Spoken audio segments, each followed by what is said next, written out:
Most people get comfortable. They stop growing, they stop working on themselves, they stop stretching, they stop pushing themselves, and they end up becoming... Hola, hola, ¿cómo estás? E2. And you what? What again? Hey, welcome to 24 Karat Black YouTube channel. This is a continuation of last week's episode, continuing to honor our Unsung Black Heroes. This week, who we got on the docket? Mr. Bayard. What was Bayard's last name? Rustin. Right. Bayard Rustin. So I actually didn't know much about this guy, but it's interesting if you listened or looked at last week's episode. Colvin was her last name. Yeah, Claudette Colvin. Was the one that Abe highlighted. Yeah. She was the young lady who basically was the first person to get caught up in the bus boycott in Montgomery, Alabama. Right. And so coincidentally, this guy, Bayard Rustin, actually had a little bit to do with that indirectly and behind the scenes. And once I get into it, you'll figure out why. So he was born in Pennsylvania, if I'm not mistaken. But he was also a civil rights activist. But he actually lived with his grandparents. His grandmother raised him, and she was actually like a Quaker. What's that? Like religion, like more like it's a church. Oh, okay, yes, right. Peaceful people or whatever. Gotcha. And when he was young, he actually told his grandmother that he had more fun just hanging out with guys, having more fun playing with guys, and she was like, "Well, I think that's what you should do then." Like, I maybe just it never came clear. So just like hanging out with the fellas, right? But I think she actually knew that this guy, her grandson, might have been gay. Oh. The funny, well, not funny, but the okay. Because it's playing words like funny, gay, so anyway. Gotcha. So, but so no pun intended. No so, pun intended. Okay. Coincidentally, back in that time, you actually could go to jail for being gay. Oh, I didn't know that. Right, black, white, green, purple, doesn't matter. Wow. They treat it as a crime.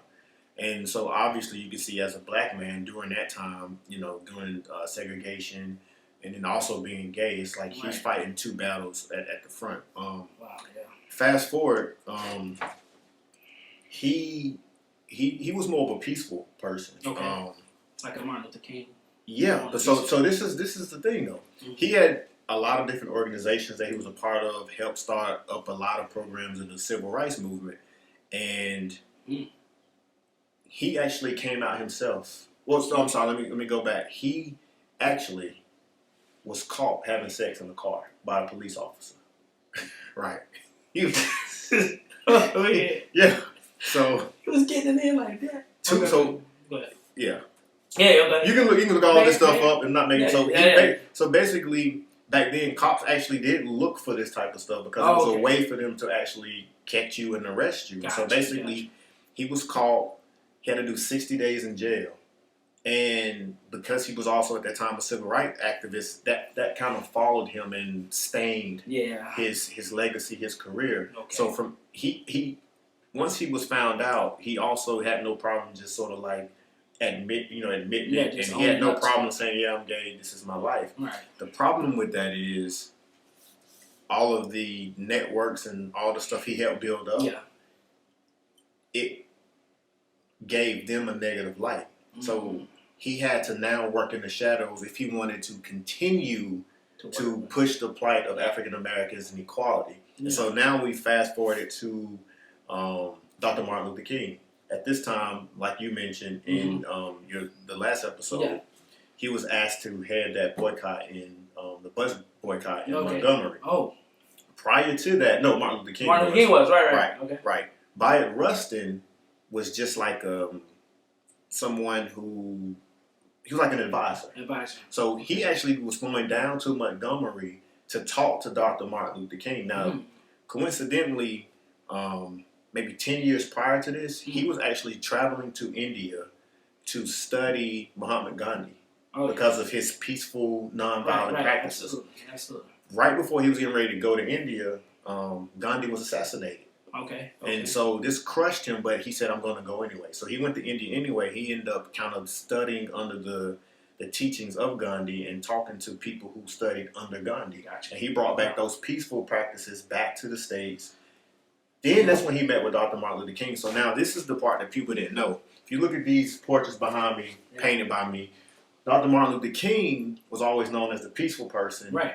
And Malcolm X is by any means necessary, right? Yeah, but what people don't know is this guy, Rustin, Dr. Martin Luther King used to walk around with guns. He was armed. His children, like when his children and his mother and his wife was at home, there were guns at the house. Okay. Dr. Martin Luther King actually carried a handgun with him.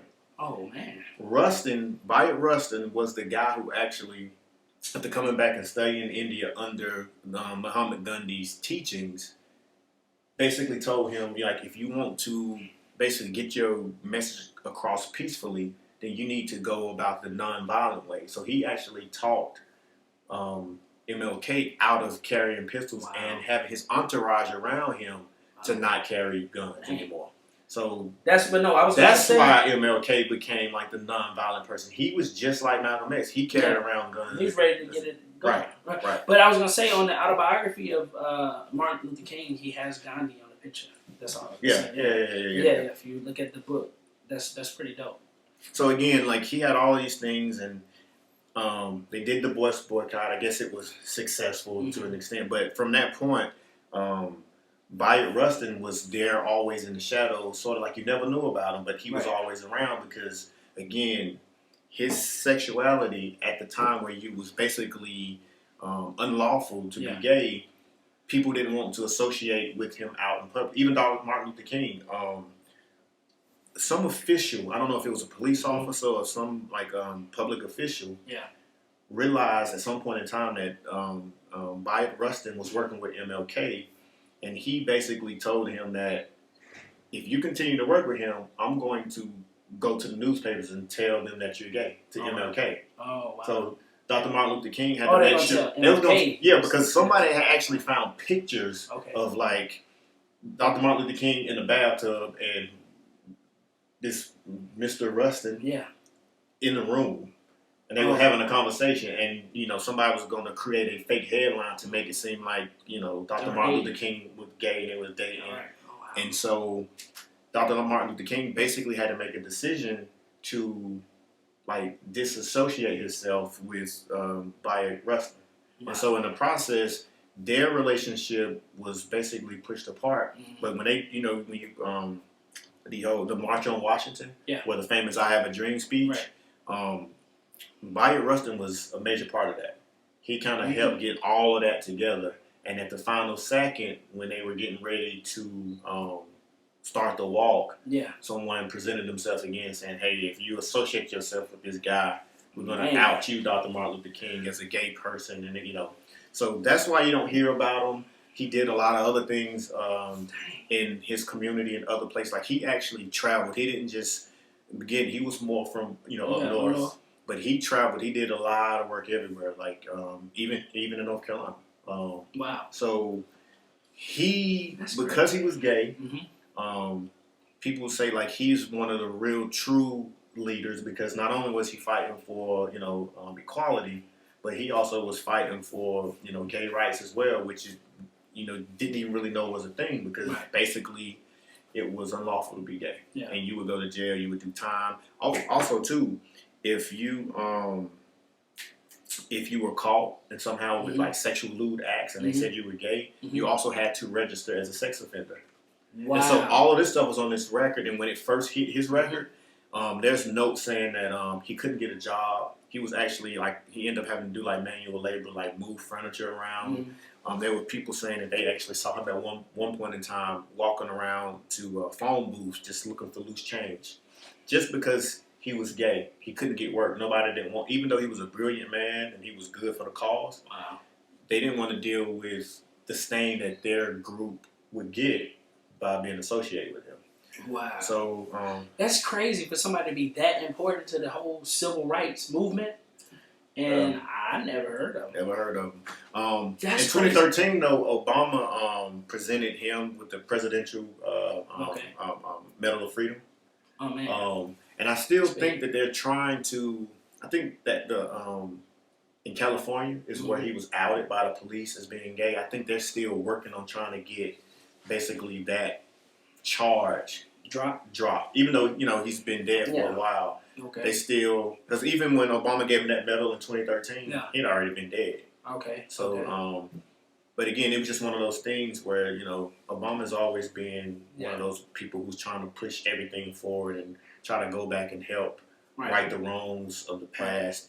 And so, Bayard Rustin is definitely somebody who was very much in the core of moving things forward for equality for all. He was a big person for not just equality for blacks. He wanted equality for everybody. Right.